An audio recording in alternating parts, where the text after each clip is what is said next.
बिस्मिल्लाहिर्रहमानिर्रहीम। अस्सलाम वालेकुम दोस्तों, कैसे हैं आप सब। मैं हूं इजाज़ अंसारी और आप देख रहे हैं इजाज़ अंसारी फूड सीक्रेट्स। अल्लाह बरकत दे आपके खानों में, आपके रिस्क में, आपके जायकों में। तो मेरे प्यारे प्यारे दोस्तों, आज मैं आपके लिए बहुत ही स्पेशल तरह का मैंगो मिल्क शेक लेके आया हूँ। बहुत बड़े बड़े रेस्टोरेंट्स में जहाँ पे 500-700 का एक गिलास मिलता है, वो क्या इसमें ऐसे ऐड करते हैं कि लोग उनके पास जाते हैं और इतना महंगा मिल्क शेक पीते हैं। तो आज सभी राजों से पर्दे उठाए जाएंगे। यहाँ पे मैंने 2 मैंगोस लिए, बिल्कुल पके हुए, अच्छी क्वालिटी के और मीठे। ठीक है, सबसे पहली बात ये कि मैंगो की क्वालिटी बेस्ट होनी चाहिए, बिल्कुल मीठे।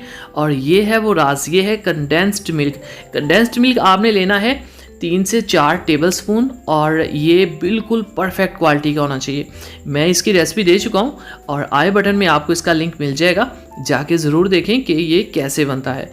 ये एक ऐसी क्रीमी और ऐसी एक स्मूथनेस लेके आता है आपके मिल्क शेक में कि आप जब इसको पिएंगे तो कहेंगे सुबहान अल्लाह। ठीक है, अब हम इसमें चीनी ऐड नहीं करने वाले।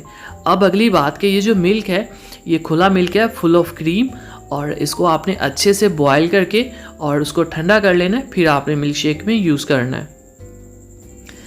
और ये जो बॉयल्ड मिल्क होता है ये काफ़ी गाढ़ा होता है, ये देख लें आप, आपको नज़र आ रहा होगा, और इसका टेस्ट भी बहुत ज़्यादा बढ़ जाता है। तो अब हमने इसके अंदर डाल देनी है आइस क्यूब्स और बाद में हमने इसमें आइस ऐड नहीं करनी। ठीक है, और अब हम मशीन को चलाएंगे और इसको कर लेंगे अच्छी तरह से ब्लेंड, और यहाँ पे आपने कोई भी कसर नहीं छोड़नी। दोस्तों, अगर आप चैनल पे नए हैं तो आपसे रिक्वेस्ट है चैनल को ज़रूर सब्सक्राइब किया करें। ये आपकी तरफ से प्यार होता है, मोहब्बत होती है, आपकी तरफ से हमें एक इनाम होता है कि हम अच्छा काम कर रहे हैं। तो थैंक यू सो मच अगर आपने सब्सक्राइब कर लिया है। तो ये देखें जी, बहुत अच्छी तरह से हमने इसको ब्लेंड करना है तकरीबन 1.5 मिनट के लिए। ठीक है, और उसके बाद हमने इसको ग्लास में निकाल लेना है। अब आप इसकी स्मूथनेस चेक करें कि ये कितना क्रीमी और कितना स्मूथ है। ऐसा क्यों है? ऐसा है कंडेंस्ड मिल्क की वजह से। इवन अगर आप इसमें क्रीम भी डालेंगे ना तो भी ये फ्लेवर इसमें नहीं आएगा।